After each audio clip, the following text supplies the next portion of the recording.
So, welcome to Just a Chat. Today we're going to discuss bits at the door when change doesn't knock. And as noted in the newsletter, that AI is already inside. That is, we're living with it. This is not something of the future. It's happening now, acting as code and agents and bots and bits. It's reorganizing systems and forcing urgent questions about our human values, about our future, about our purpose. So, in the conversation today, we're not bringing experts to discuss it. I'm just curious, concerned, and to the extent that you are, I'd like to entertain a discussion on this almost right from the beginning. But I'm going to read you some of what we'd highlighted in the newsletter that bots are getting the attention. That is, the robots and the LLMs and these things that are called AI agents, but bits that are invisible, not so easy to see, are doing the damage. That at least that's the point of this Axios editorial that I'd read. And history actually teaches us to watch the gates. The reference there, of course, to barbarians. When civilizations fall behind, as I think we are, and as we had, and as we've been pointing out, the danger that we've been sensing is often imagined as external and obvious. That armies that you can see, invasions that occur, visible shocks that force an immediate response. But the more insidious, consequential disruptions are frequently quieter, maybe not so readily seen. They arrive not with a spectacle, not with systems, not with the ChatGPT getting 100 million and catching all of our attention, but something going on incremental, behind the scenes, rational, difficult to oppose because you can't see them. They're embedded in our cars, they're embedded in our refrigerators, they're embedded in our credit card systems.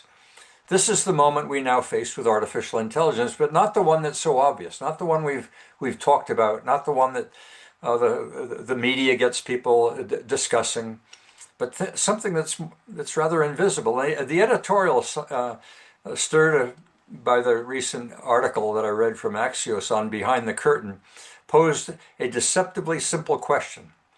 Is AI already destroying white-collar jobs? White-collar jobs being based on knowledge, white-collar jobs going to sources for knowledge, whether it be books or these sources, or something much larger quietly forming beneath the surface that may shake up unforeseen the white-collar jobs. The conclusion was alarmist, or not so.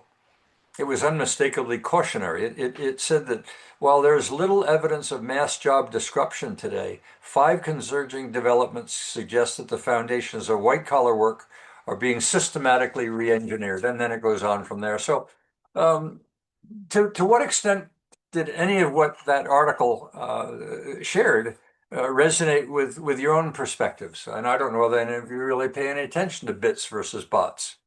Jeff, what do you think? I think it's not surprising that the AIs are coming for white collar jobs because computers deal with intelligence and data and manipulating bits, which essentially is what data can be converted to. But the bots, the blue collar jobs, are a little bit more difficult to get to when you don't have the robots in place. Now, I think the blue collar jobs ultimately will be replaced as well because I was just watching uh, a podcast from Peter Diamandis and friends where they were visiting Yeah. a robotics factory, Right. and it's they're making great headway, but it's still going to take some time for the factories to produce the bots to do all the physical labor. In the meantime, poaching jobs of engineers and helping scientists and this sort of stuff are going to happen. And I don't think that the engineers are going to disappear. I think we're still going to be in the loop in the way that we are today, in the sense of human eyes are going to look at things to stamp and approve them, but we'll be able to get more done. Um, I think the point that I guess we've been making for some months now is we only had one video or one webinar on robots.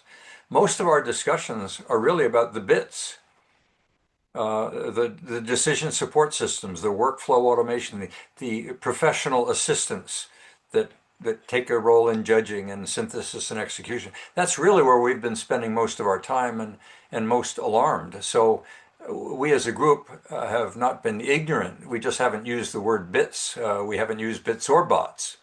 Yogi, Perhaps I have a different perspective on bits go because ahead. I'm thinking very much at the hardware view of bits. And we aren't paying enough attention to the bits, which I find nothing short of astonishing, even after DeepSeek demonstrated that paying attention to the detailed bits can have a huge positive impact on reducing resource consumption Mhm. of this AI software. So what intrigues me is that the software tools that big tech has been using, other than DeepSeek, somehow can't be made smart enough to do what DeepSeek did with a lot of talent and a lot of grit and a lot of brawn. And we can't seem to automate that because we've been working on that for decades. And somehow we haven't made it a breakthrough to make high-level languages, once they're compiled, behave like low-level languages, which is what DeepSeek used. I had an hour-long conversation today with Jonathan Schaefer. Many of you know who Jonathan is. He was in computing sciences at the U of A. He's now retired on Vancouver Island. And in that discussion, he was echoing a transition in his own sentiment about AI. And initially, he was very negative in the early stages of ChatGPT and LLM in general because it was hallucinating so often and it was so obviously misinformed. But he's recognized, as many have, that it's getting better. But he's also of the view, and so is Richard Sutton, by way of example, that the LLMs that we are experiencing today are not likely to be the ones that achieve the degree of generative AI that we all expect and hope for, primarily because it really doesn't understand. But he's of the view that we're making incredible progress. I mean, if you think, and Jeff Ulich is constantly reminding me we're only three years into this. If you think of the progress that's been made in just 3 years, because the systems or the corporations developing them are well aware of the faults, and this whole experience of having mankind as a sample in order to design the future, the brain of the future, is an incredible story that I'm sure will be told 100 years from now of how 5 billion people, or 100 million in the first month, became guinea pigs to LLMs in order that corporations could write the code of the future, which we've been discussing in the book, um, is a transition from enlightenment, from faith to knowledge, as enlightenment was, in a transition from knowledge to we don't know what. If the purpose of mankind for 500 years has been in pursuit of knowledge, what is the next 5 years or 500 years, or maybe the next 5 years? Because the rate of change here is certainly outstripping what it took the printing press to do in order to get to the computer. How long does it take from the computer to get into the brain or get into the flat corporation of the future? I don't know. I don't know whether speed makes any sense anymore. I've thought about the fact that I used to do strategic planning as a consultant and when I was in government. Strategic plans, you may all recall, used to be on a 5 year cycle. Can you imagine doing strategic planning on a 5 year cycle anymore? I mean, some do it by the year, others do it by the month, and some just wake up each day saying it can't be done anymore. Change is coming so fast that they can't, quote, plan with confidence. You can't even, I mean, it's as bad as the weather. Anyway, I see nodding heads, but I also see hands across mouths. And hands across mouths means you're getting ready to lie. So I okay. Anybody want to jump in on this one? I mean, the bit story is really phenomenal. My discussion with Jonathan was very validating in terms of what we've been seeing and what he is feeling and what he's doing in retirement, which is echoing the same thing I did, which has nothing to do with rocking chairs and grandchildren and gardening. It has to do with thinking and executing and feeling and working with others. He also agreed that the fundamental gap that exists in society today is relational. We've been so caught up by what accountants measure of hard assets, buildings and money, and ignoring the power and the relevance of the intangible assets being communications and knowing and relationships that we don't have the resilience that we need for this future at the individual or at the corporate level because we haven't built the relationships that are critical for the future. You think about universities that have never really learned, other than through their graduate students, how to rapidly commercialize emerging technologies. That's a fault in relationships. And when I met with Dean at the university once about, how do we strengthen the relationship between the institution and the community, and when I gave him the metrics, he said we couldn't use these because it's publish or perish. We don't credit our thinkers in the university for building relationships with the community. That's considered a waste of time. Any time spent in markets is a waste of time. You need to spend your time in the lab developing product. Tommy, am I off base there? Well, I had an interesting discussion with Gemini Tree yesterday afternoon, and we talked about the question of to what extent did he feel that artificial intelligence could be a threat to mankind. And we thought that apart from dictators taking over the control of AI, that the economic problem was perhaps one of the most immediate ones of concern. Uh, the the fact that AI is different from the other technical innovations that took place during the Industrial Revolution, in that in those technical innovations, there was always the opportunity for further work that new innovation would bring in terms of servicing the new technology, as well as opportunities to move to lateral technologies as well that could then be further improved. AI does not have the opportunity for lateral movement when people are displaced from their jobs. It can take over all possible jobs and leave very few opportunities for gainful employment. Yeah. Let me share with something there with you, Tommy, that might reinforce this, and it's very personal, and you might want to critique it when I'm done. But I ran an organization of 20,000 as one person without any staff for 20 years because I had relationships. And I had forgotten how many relationships there were. But you can run an organization with AI and compete with it if you have relationships. What it doesn't have that relational connection. It has knowledge, but it doesn't have relationships. So networks and the development of networks are in fact a counterforce or a complementary force for mankind to survive in a world dominated by AI. Now that's a hypothesis, but that's the one I've been playing out in the book. Yes, but if you don't need to have these interrelationships, if you're commanding hordes of robotic machines that can do virtually anything that needs to be done, and as well, you don't need to collaborate with a number of medical doctors if you can do a superb diagnosis all by yourself. Okay, so what does the need become of mankind if he doesn't need knowledge anymore? What needs does he have in the future? That's the trouble. What there That's is, the problem.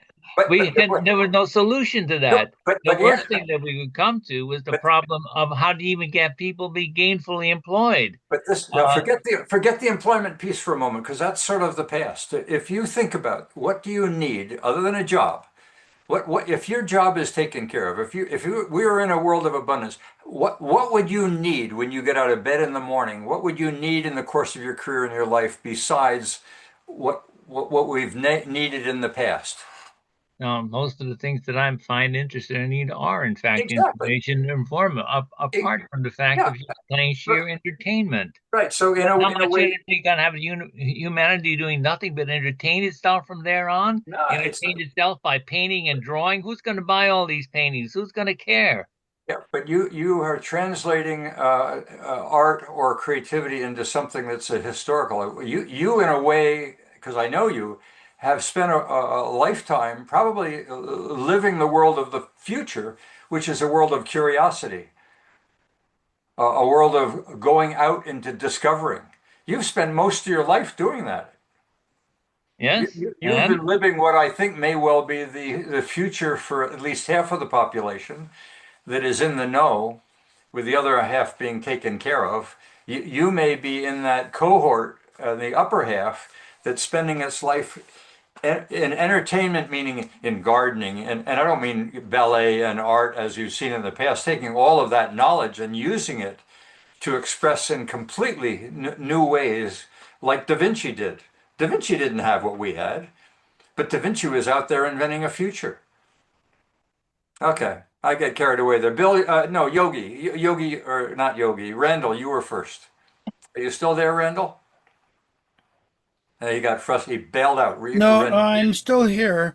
Okay, There's just some issues that kind of popping up in my mind as we're talking. One old friend of mine, information overload, and how we never get to be analytical or critical in our thinking because we're constantly trying to keep up with the stream of information that is flowing at us.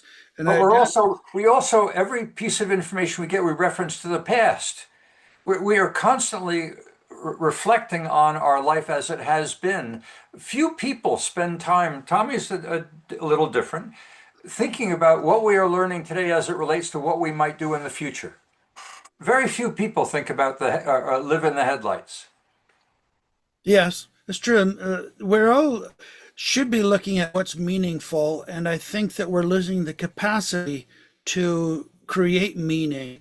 I'm looking at the word metabolism, and in context of cognition, we don't even have a proper word for metabolizing knowledge into meaningful wisdom and viable action. Well, The closer isn't thinking work? Doesn't the word thinking No, apply? no. What I mean is actually translating the thought and information into action. The closest technical word would be transduction. Bogdan would back me up on that, I think.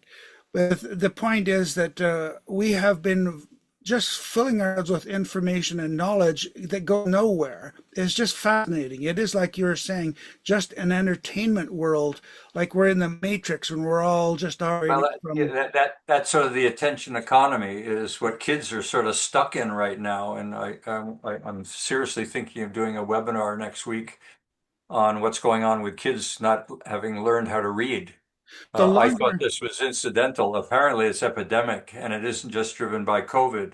It's driven by the cell phone, and it's become so serious that it's become a national issue. I thought it was sort of incidental, but I had no idea. Anyway, your point. If kids and we are caught up in an attention economy, thank you, Donald Trump, thank you, cell phones, thank you, media, we have a problem because we don't act. We just listen, we hear, we cogitate, ready, aim, aim, aim. Attention's got us. We live for attention. We live for eyeballs. We live in that tsunami of hearing the next story. But we're not creating stories ourselves. And if we apply that concept of pruning in neurology, that means that we're losing our ability to make sense of the world. We're not even trying, and whatever you do, you get better at. If you don't try to be critical and synthetic or creative in your thought processes, then you lose those abilities. Look, I know of someone exactly like that who lives in the synthesis of a background with mountains and a lake, as if somehow that's his new reality. Do you know who that person is? What's your background, Randall? Oh, okay. Okay, go ahead, Bill. You were next. Thank you. Yeah, so I'm going to go the other side.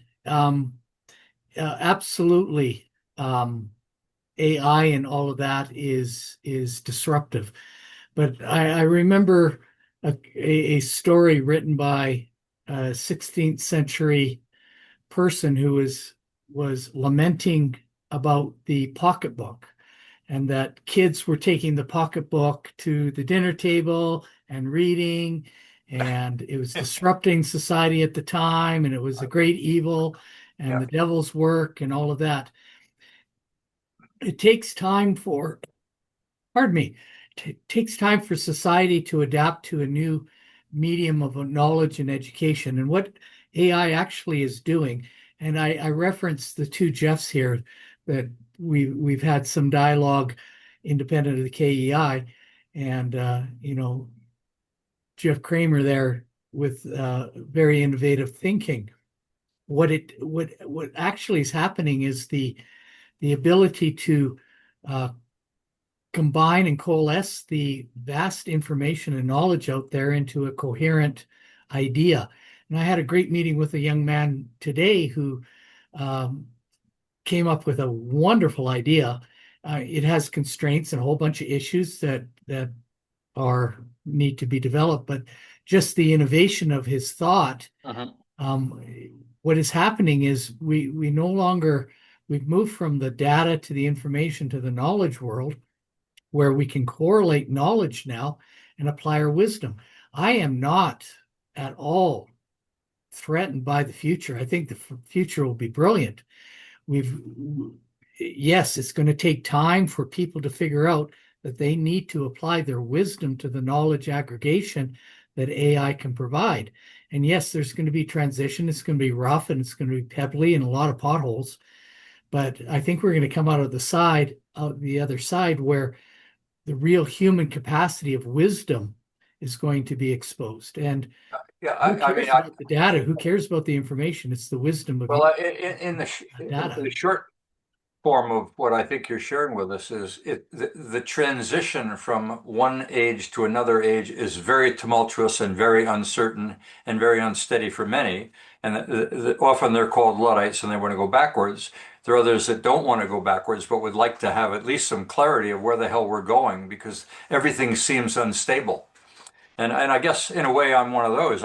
I'm typically an optimist. I believe change is typically for the good, and that we as a society and as individuals, if we engage in critical thinking, will learn and will find new purpose. Now, I'm lucky. I don't need a job. But if I talk to someone who is working in a job today, they're a hell of a lot more upset than I am because they're seeing their own job and their own welfare and their own means of getting ready for retirement 20 years from now being a really disruptive. So this discussion that we have, because most of us are retired, is not realistic of what many in society are going through today, Bill. Oh, absolutely. Absolutely. The transitions are always hard. Yeah. If we eventually at the other side, Well, it's not only hard, it's potentially revolutionary. it is, and it changes everything. But I'll just reference Jeff Kramer there and his ideas of energy production. Now, is it plausible? Yeah. Is it workable? Probably not. But it doesn't matter. The wisdom that came out of his ideas and discussion will branch out to subordinate ideas that are probably useful. Sure. But that's the point. Is if we're building a world, we're always building a world for our children. And yes, it is us who are here doing that development that have to suck up the costs. But that's the cost that we are born to bear. We're born to bear the cost for our children and to get over this transition area so that our children can prosper and benefit from that transition is our job. Yeah, we have to eat mud so that they actually eat bread. And that's just the way it is. And I think really it's an attitude change that, yeah, you're right. It's going to be tough for us, but it's going to be great for our kids. Well, I mean, and that's the dilemma of having a discussion like this, is we can put a focus on the future and the uncertainty, or we could focus on the transition and the impact on people today. So there's something quite painful going on in order to get into the future, and that's not unusual. I mean, friction and pain is typically typically triggers learning, and we get ready to move forward. But it's a rough time for a politician or for a body involved in trying to set policy when people in the millions feel a revolution is underway, they don't have stability, they look for government institutions to help them, they're not going to be there. Go ahead, Bogdan. Yeah, I'm going to repeat my point of view is Oh, that's unusual. Go ahead.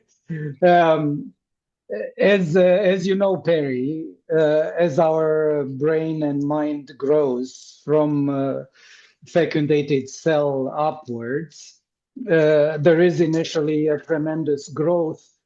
Initially, number of neural cells, which let's say are related to our mental capacity, then in the number of connections between the neural cells, which would be an equivalent of the LLM model, so to speak. And then we prune heavily to get to the energetic efficiency that was good enough for survival. So as we delegate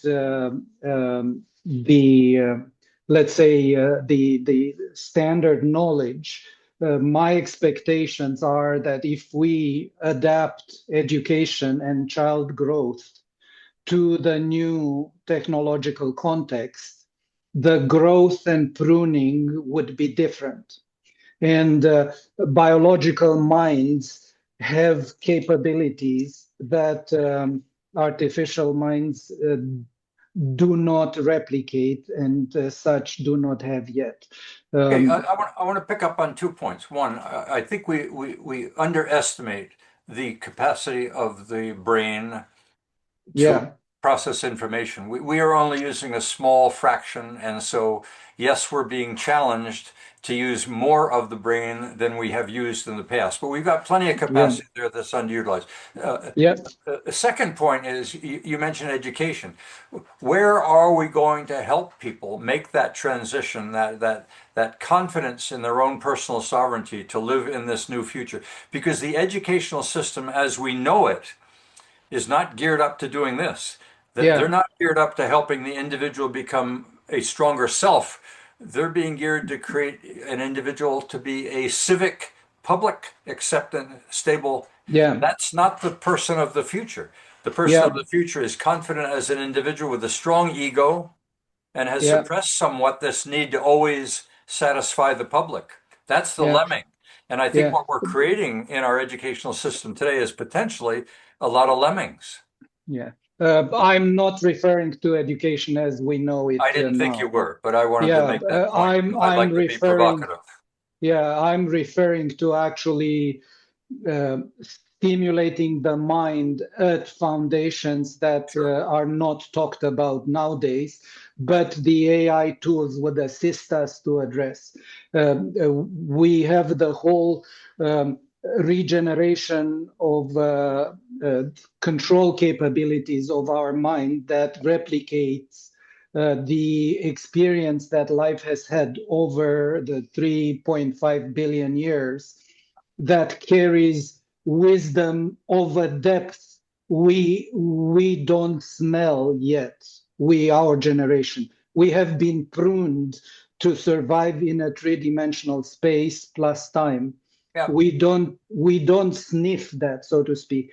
The concepts that Carl Gustav Jung was talking about, a deep archetypal type of pattern handling with deep philosophical type of numinosity. That's what I'm talking about. So how many children, and I don't mean 5-year-olds, I'm saying 18, a teenager who's getting ready to move into the world of an adult, not necessarily the jobs of the future, but move into a world where they are confident that they have a meaningful life in front of them, where they're not paying attention to things falling apart, but paying attention to what can be done.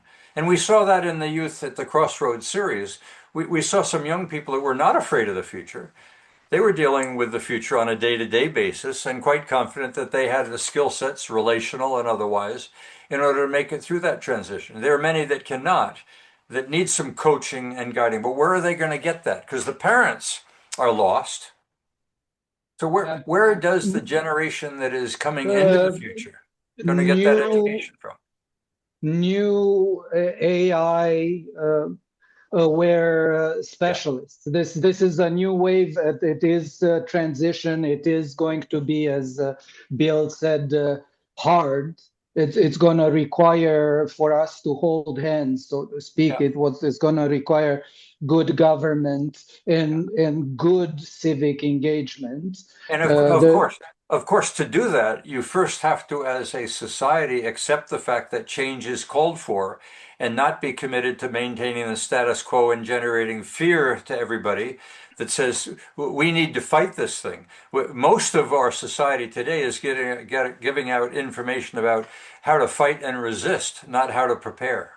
right, right. Greg, you had a comment you wanted to make? I've got about five, so I don't know where I Okay, well, I'll start. give you one at a time. Okay. Let me just throw a couple away really quickly. If anyone wants to know how to do living strategic management and planning in real time, that's what we've evolved to address that 5-year problem, Perry. Okay, So it but includes long-term thinking, but it's day-to-day management. You can do a 180 in 24 hours with your board on board as a CEO. So so I'll you just leave sell, that there. is that an advertisement?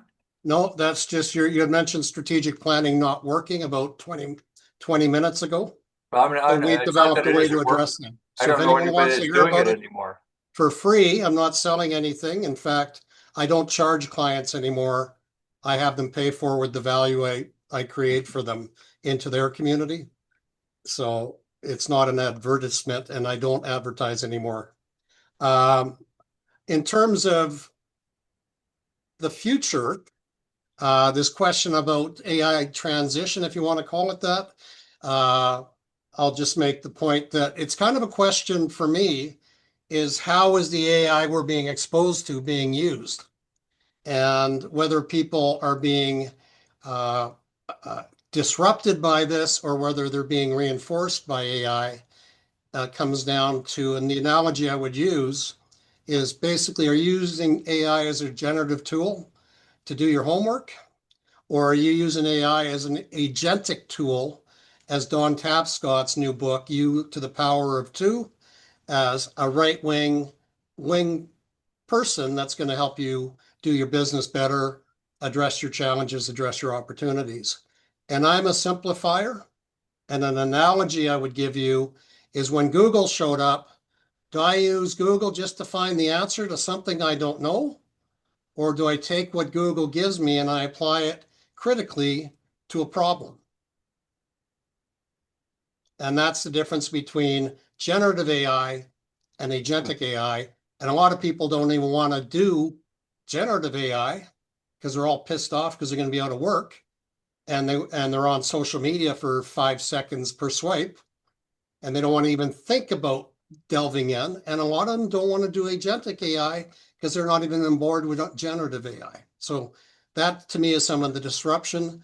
Last thing I'll say, Perry, is your idea of finding out what's going through the ears of our kids. We're going to get hit with a tsunami of mental health issues, probably 98% due to these things. Well, I and talked about. algorithms and social media.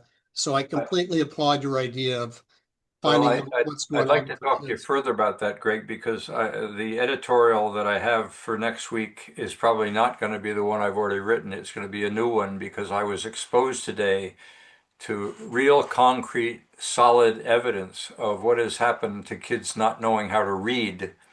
I mean, not knowing how to comprehend reading, period.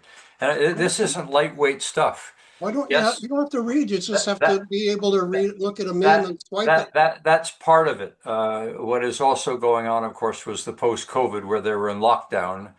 But yes, the cell phone and nations like Australia are waking up that this is not simply a incidental, lightweight thing. This is very, very serious. And what I got exposed to today was solid, concrete evidence that kids are not going to university with the reading skills they need to read a fucking book.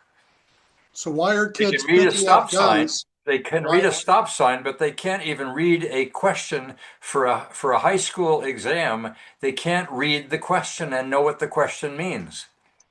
why are kids picking up guns every day in the United States and occasionally in Canada now? and killing their colleagues and their cohorts and their. Yeah, well, that's a whole nother agenda. Well, no, well, there's that same illness that's driving that. What drives these kids to do that? That's the mental health. Well, there clearly. I mean, when we did the survey back with assistance from another organization on our high school students and what their future was, they were worried about jobs of the future, but mental health was a fundamental issue. And yet, going back to my days when I was in the mental health field, there were psychiatrists saying there's no such thing as a mental health issue as young kids, and today it's epidemic. Yeah. And what you were holding up in your hands may well be a contributor. Bill? So, just to leverage what Greg said at the very beginning, just to reframe it, what we had in the past was a knowledge scarcity. There were people who knew and people who didn't, and the people who knew gained tremendously, and the people who didn't fell behind. We're transitioning to now when something becomes a commodity, it emphasizes other things along the line. And for example, Jordan Peterson talks about equality and egalitarian in the Norwegians between the sexes. And what is stunning is the more equal you make men and women, you emphasize the biological differences to the maximum. And it confounded the social scientists because they didn't expect this. But more women went into more women roles and more men went into men roles in the more egalitarian societies. Because once you level out the social constructs, the biological differences magnify. So this is the same condition we are doing here, where we're leveling out the access to knowledge. We're going to magnify something else. Right. That other thing is trust. So when we make knowledge cheap, meaning, legitimacy, and commitment become the factors. So everybody has the same knowledge, but who's going to commit to it? Who is actually legitimate in acting on that knowledge? And who's going to really make the hard commitments to make the thing actually happen will become more important. Well, and we've got a society that is resisting and imposing upon the thinking of young people and the public at large about how to think about gender.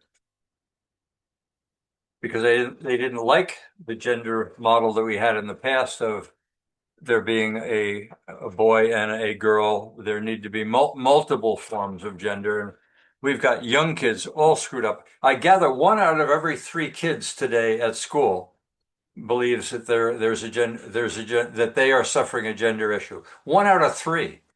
This was no issue. This was an issue that didn't get discussed. It didn't seem to be all that relevant. Maybe it was, but all of a sudden we have a society where from grade 3 on, we talk to kids about their gender, and by the fact they're in 7th or 8th grade, they're totally confused. This wasn't an issue. We've created an issue. I don't know. I figure everybody's got their own views of life, but it's interesting on that point. I read a book a while back where they said if you look at life through the lens of a scientist, for example, versus through the lens of an artist or a musician or whatever, you see what makes you more of what you are. So going back to the conversation a few minutes back where we said, and Tommy brought this up, he asked the question, what are we going to do? Just be entertained. People have to have a purpose in life, and they really have to be able to accept challenge and look for challenge, learn something new. Just sitting back watching sports all day or going for hikes and stuff like that. Well, some of the stuff is good for exercise and everything else. I just cannot see myself as doing that. I've got to learn 1 or 2 things every day. Jobs I've had, I've always looked for something where I would not walk into the office every morning knowing exactly what I was going to do that day. I wanted to challenge the unexpected, to challenge me. Fewer and fewer people are like that nowadays. So I don't know. We can have the heads nodding one way or the other. But being a contrarian just for a moment, Mel, is it conceivable that the emergence of AI that says to individuals, you don't have to spend as much time knowing anymore. You can spend more time looking at your creative, your curiosity. Does AI actually empower people to find their creative self, their curious self, to be able to walk in the woods, to be able to look at the sky, to be able to smell nature, to be able to absorb what's going on in the world besides looking at it as simply hard assets. That the only assets worthwhile are a dollar and a building. The Walt Whitman story that I referred to last week of a young man, searching for himself, and not until he was 30 did he find that he was really a poet, and that his energy and his insights into the world around him were worth sharing, and he became the Americans' first poet. I mean, how many people are suppressed by the education system we have today, and by this search for knowledge as if somehow that's the only thing worth of value, as opposed to maybe the person that's learning to, I don't like to draw arts as just singing and dancing and painting, but to me, Tommy's an artist. To me, what I've been doing in my life is artistry. I was trained as a scientist, but I didn't want to live in that academic, hardwired world of publish and perish. I wanted to go out into the world and discover. I wanted to go out in the world and invent and build and grow and hear problems and make a difference. I went into society and I broke out of the institution believing that I had been trained to be confident enough to go out into the world, find problems and make a difference. And not always the same problem.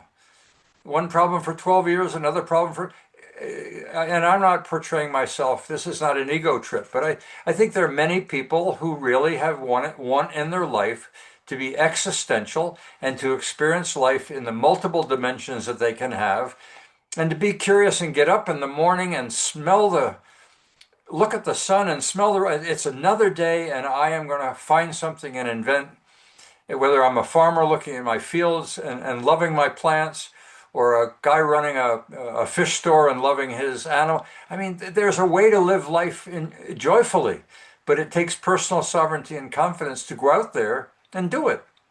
And I think this group here is not a good cohort. You are not a good example of people that are struggling. You all are living in the headlights. I don't see any of you, and that's one of the risks we have here.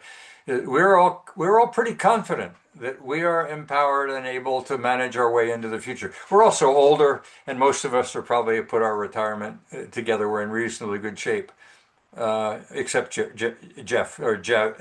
that just raised his hand. So how many people, Perry, just building on that, how many people did we compete with when we were between 15 and 20 years old to get on the pathway? We've all had privilege. I think we're all of a common color and gender, which is a privilege, evidently. But how many, for every one of us in this call, how many were in our cohort when we were 20 years old? Yeah. Did not do well. Yeah, I mean, we you looked just at arrive as an old wealthy white guy. You do a lot of work and you take a lot of chances. Sure. I mean, I was very fortunate that in seventh grade, and this is a personal story. In seventh grade, for some reason, I got depressed. The world was dark. I couldn't see a future. Maybe that's part of being adolescence and that transition from being a child to being responsible as an adult. But I was lost. And my mother gave me a book called The Power of Positive Thinking. And I read that book and I thought, oh, it's by choice. That's all I have to say. I think we made choices. Some people don't make choices. They become victims and they spend their life as victims. It's that simple. If you have personal sovereignty, you're prepared to make choices. But if you've been pushed down, you've been suppressed, you've been made a victim, you've been told you don't even know what your fucking gender is, you're vulnerable.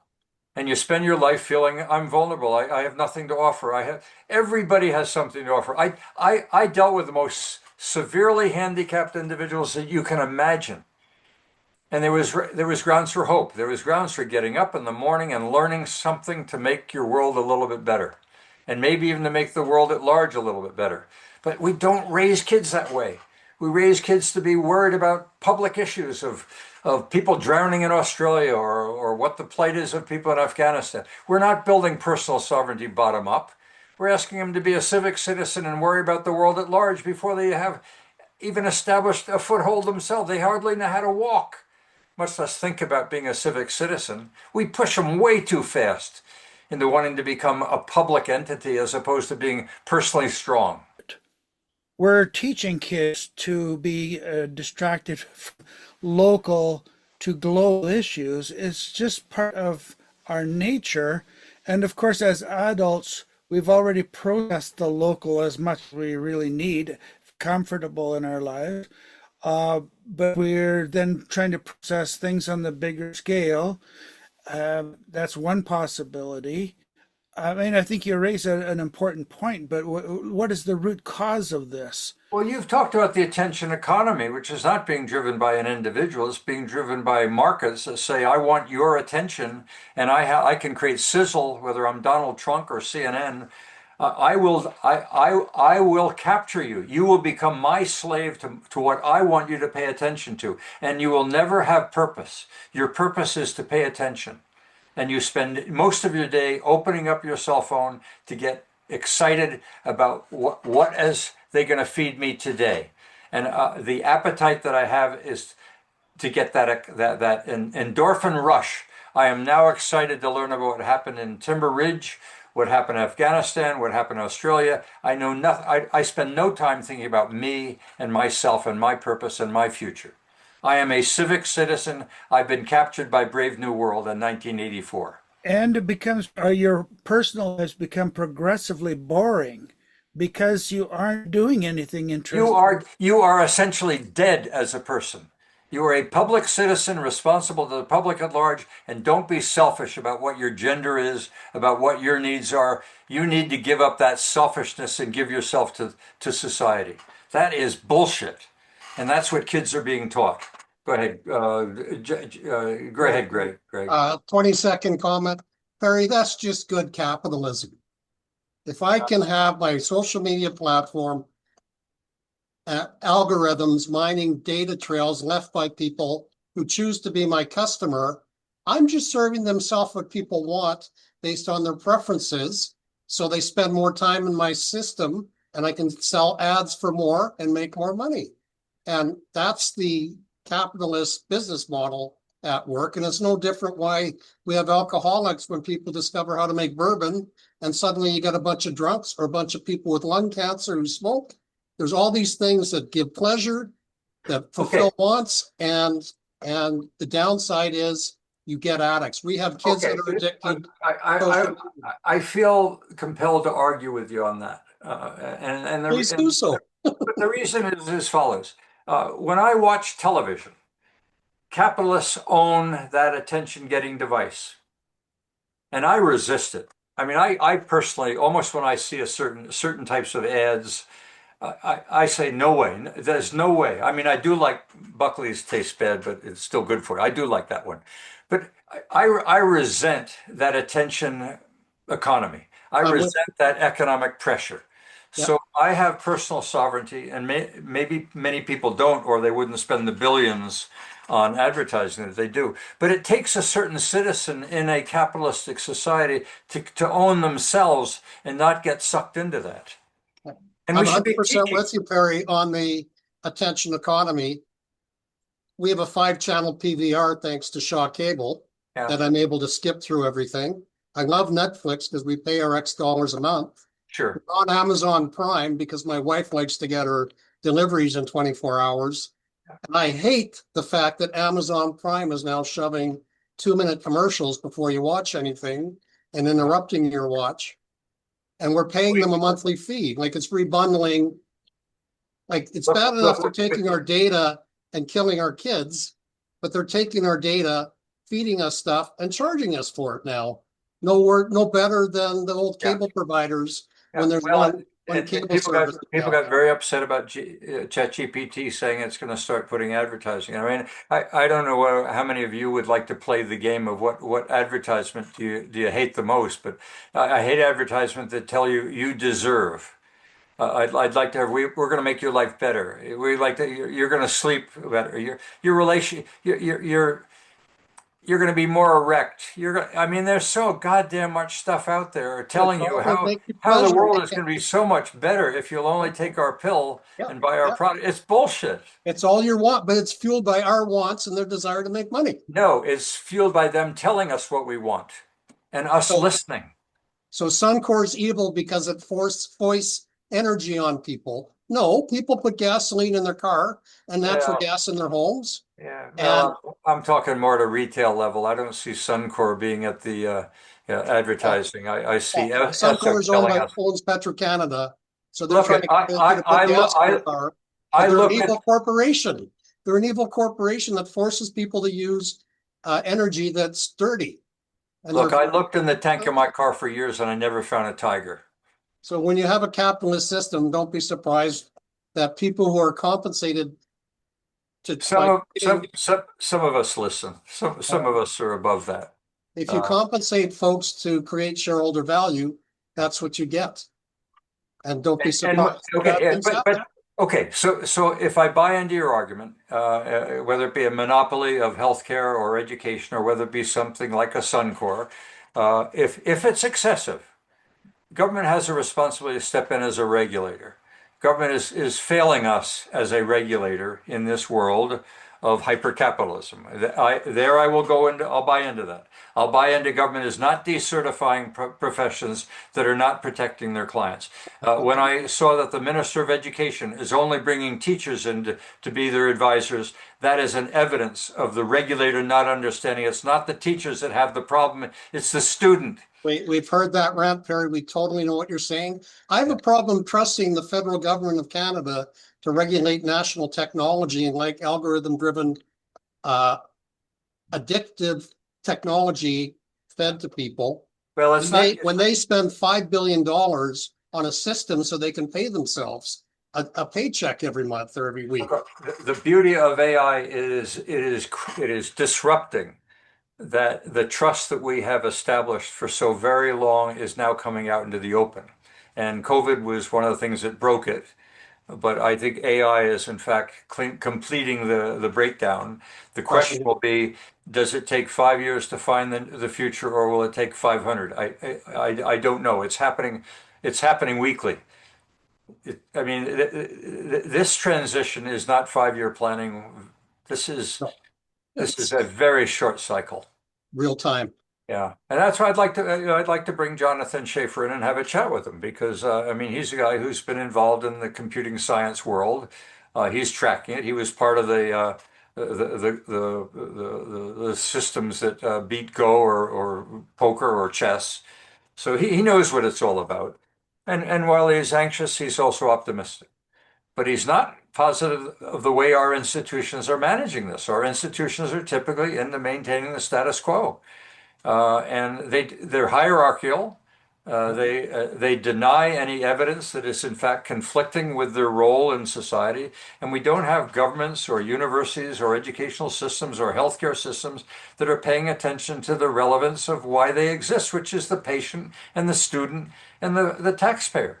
It's ass backwards. We're so committed to our institutional structure, and I'm not going to hit on capitalism. We're just committed to the structure we built for the knowledge economy, and it's breaking down. And we don't know where the new structure will be. And there's a hell of a lot of good doctors, nurses, first responders, bureaucrats, and teachers that are trying to deliver good in a bad system.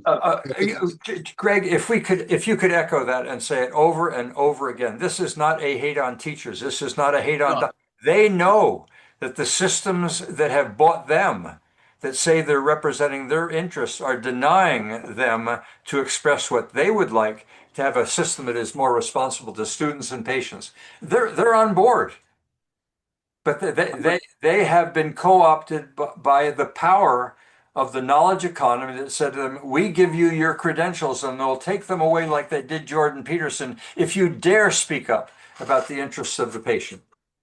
Yep. That's the revolution. That's where it's not an evolution. That's where it potentially could break down. God, I love this group. I'll tell you. You get me fired up whether I drink my wine or not. So, Randall, what are you going to call the webinar? Which one? This one. I don't know. I think it was 2 or 3 weeks ago. It was focused on the power of silence, and we reinvented the healthcare. Look, we're not really having a rant. Why the voice is raised is because there's an alignment here. We are, and maybe there's a group think going on at the same time, and that's dangerous if it's just a lot of confirmation bias. But I think there's an insight here going on among us, and has been for some time, and has been for 20 years. As we broke out of sitting in front of an audience of bringing experts in to tell us what we ought to be excited about, to being down in the trenches and having lived, the 80 years or whatever of our lives, and saying, we found more knowledge in our relationships than we did in all that external stuff. And it's those relationships that are giving us insights into the future that are much easier to listen to and much easier to listen to because we're not Luddites. We're saying, bring it on. I'm ready. Well, so wisdom teaches all of us that we really don't know everything. Well, Youth teaches us that we know it all. Maybe it's age teaches, and maybe what we're simply sharing is a byproduct of having lived through the ups and the downs and the cycles, left, right, up, down, whatever. Maybe wisdom only comes with having all of those experiences and having survived. If I could finish that point, Perry, real quick. The wisdom embrace, we all know we don't know everything. Younger people think I'll say even older people, anyone that thinks they know everything is not going to learn anything new. And we have a group here that's willing to say, I don't know. I think. And an associated point, Greg, is maybe it's a tragedy for kids to say, I want to know what I will be when I grow up. Maybe what you want to be. Maybe life is about spending a lifetime trying to figure it out and knowing full well there is no answer. That's fair. Yeah. The last moments in our life, we should be saying this was fun. So when I talk to kids at junior achievement, I say, what do you like to do, Barry? What do you like to do? Are you an artist? Do you like numbers? Do you like words? Do you like to paint? And take the schooling in grades 6, 7, 8, 9 to 12 that gets you positioned to get further education, technical or academic. So you can go and do what you love. And if you do what you love, you're basically retired, whether you're 20 or 80. The knowing piece is easy. The thing that we've forgotten to share and tell people is the importance of relationships. We were talking about that today as it related to small businesses that all want to know and get their product right, and thinking that they don't spend the amount of time on marketing, on knowing their customer, knowing their people. They spend more time on engineering their product. I was thinking this, I was in the kitchen getting ready to get my wife some lunch. I was thinking the thing we didn't talk about, Jeff, of small business is if it's working, it's fun. How many managers go into an organization and say, my job here is to make sure we are all having a good time. This is going to be fun. We're going to serve people. We're going to serve them in a well. Our focus will, if our clients are having a good time, we are going to say we had fun doing that. When has fun ever become the objective?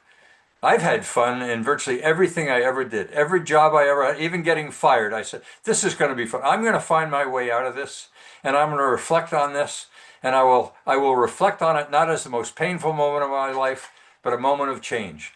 And it woke me up, and I'm going to find some fun in some other way. When have we told kids life can be fun as opposed to serious? I would point to one of the most successful capitalists, Warren Buffett. You never see him not having fun. He's over 90 years old. And he's actually saying money doesn't matter. I'm giving away 99% it's a of byproduct. It should be a byproduct of having fun. And if you're not having fun, get out and try something else. And legacy means give back. Almost every major philanthropist, going back to the Carnegies, have given away most of their wealth. Right. What does that tell you? Then the media hate them for giving back because they made a whole bunch of money by mistake. Yeah. They made a whole bunch of money by mistake, but we're now going to punish them. Thank you. Or through evil capitalism. They're not even afraid to pay taxes. They're not rejecting taxes. Anyway, this has been quite insightful. Kevin, since we didn't hear from you, I'm going to let you have the last word. Was there anything that you wanted to share with us, any perspective that you'd like to give us as a wrap up? Absolutely. And that is we're talking about fun. And you know that fun is foundational not only to learning, it is foundational to the ability for mammals to succeed. Everything that mammals do is based on fun. Look at children, look at kittens learning how to play. What they're learning to do is they're learning how to hunt. Their fun is the foundation of learning. This is very good. It's my new three-letter word. I forgot all the four-letter words, so I got a three-one to share. It'll be fun. We'll call this webinar something about finding fun. Finding fun in the future. Can I echo Mel's comment in 10 seconds? If you'd like to. Number one determinant of living longer, better, and happier, research worldwide, is purpose. If you have purpose in your life and you're having fun, you'll probably never die. Well, finding fun in the future. I like that. I like the alliteration of a few F's here and there. There's a few other F's that I won't put into that. But other than that, yeah. Perry, on the kids front, if you can talk about kids, this is their only relationship. I know. So if you just said that the importance of relationship, explore kids and their ability to build relationships. We have a competition underway. What you held up is not competing well with anything else. Somehow or another, and call it capitalism if you will, but I don't want to get into ideology. The cell phone has become a magnet. And what is going to compete with it? How do we as parents, how do we as teachers, how does we as society compete other than saying you can't use it? We have to find a way to be able to compete with it. And we need to find that because that's the purpose. If that is a source of knowing, and that's a better relationship than actually having a girlfriend or a friend or a parent, we've lost. We have to find a way to be able to compete with that instrument. That's the same argument. And fun is the common denominator, isn't it? That's the same argument, Perry, as an alcoholic. It started out being fun. You get addicted to something and it's no longer a choice. Kids are addicted to social media and cell phones. And once you're addicted, it's not a choice anymore. Yeah. And then you have to get them into recovery. Daniel Smith and some governments would say we need to step in and take it away. We need to get them involved in rehab. I don't know. I would like to believe that we can do better than simply taking it away by providing them with an alternative. And I'm trying to think through, as we all should, maybe being a good grandparent is a good alternative to the cell phone. But someplace there must be something of a relational nature that is appealing enough and local enough to say, shut down that cell phone, put it away.